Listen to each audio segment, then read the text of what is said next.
Hi friends, I'm Chris, and this week on Diary of a Genderfluid, we're talking about representation in the media. So for my point today, I'm going to tell you a little story that leads into my point. So I was hanging out with some friends the other day. They're in a band and they were playing a show, and it was a really bad dysphoria day for me. And so I was having fun, but on the same hand, internally I was having like huge problems. So I was talking to one of the guys about it. And it occurred to me he didn't understand most of the things I was saying. He was being super supportive and trying really hard, but most of the things I was saying were really foreign to him. It was all foreign concepts, and he just didn't.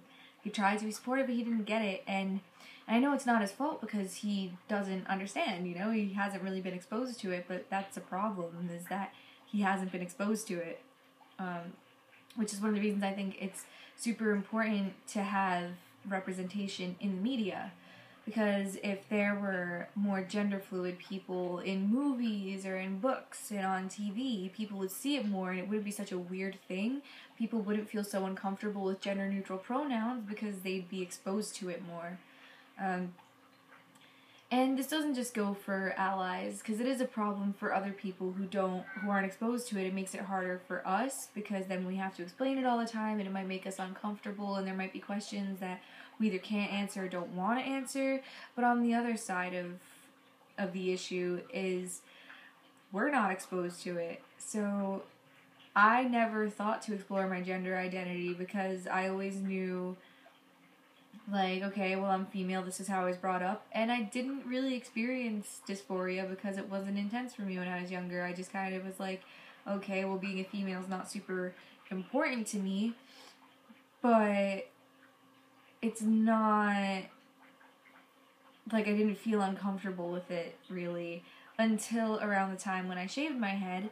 It was to support my mom, she was sick, and I realized that was a huge part of my identity, and then I started questioning things, and I found this community of gender fluid people online, and it clicked for me. I was like, oh, I guess gender's not binary, which means that to not be female, I don't then have to be male. And I didn't have that. Like, I didn't know that, and if I knew that, it would have saved me a lot of stress. I was so depressed for a while after I shaved my head because I felt like my femininity was lost. And so instead of feeling like, oh, well, I can explore my gender and, you know, it doesn't have to be, I don't have to be male, I'm thinking, like, am I not a girl anymore? You know, am I a man now, and do I have to be? And, like, or am I just an unattractive woman? And jerks honking outside. So it was something I struggled with, and if it was something normalized in culture, in books, in TV, in movies, that gender fluid people were just around, it would have saved me a lot of stress, and it would save a lot of other non-binary people a lot of stress. And it's not just for us, it's not just for gender fluid and non-binary people, it's all across the LGBT spectrum. But since it's Diary of a Gender Fluid, I thought I'd focus on that. But yeah, that's what I wanted to talk to you guys about.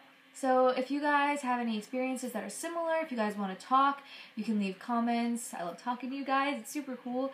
It's interesting because on my channel, most of the people that watch on my channel are like friends from high school and family, and there's not that many there's a couple other people, but so here it's a whole new set of friends. So I would love to talk to you guys and get to know you guys. So I'm going to leave links to my social media down below if you want to talk privately, or you can leave in the comments and talk to each other and talk to me and all of the other beautiful people on this channel. By the way, how adorable is everyone else? Oh my gosh, you guys are all so cute. I'm so happy to be a part of this squad of really cool people. Yeah, I also have an email I'm going to put down there because I have this other email that I set up that I don't actually use for anything, so I was like, oh, I'll use it to talk to you guys. So if you guys want to shoot me an email, if you guys ever have any questions or anything like that, I'm more than happy to talk to you guys about things. And don't worry about, like, making me uncomfortable or anything, because if you do, I'll just tell you, and then that's fine. Just if you're respectful, I'm pretty open to answering pretty much anything. So yeah, that's all. Thank you guys for watching, and I'll see you next Ratterday. Bye, guys.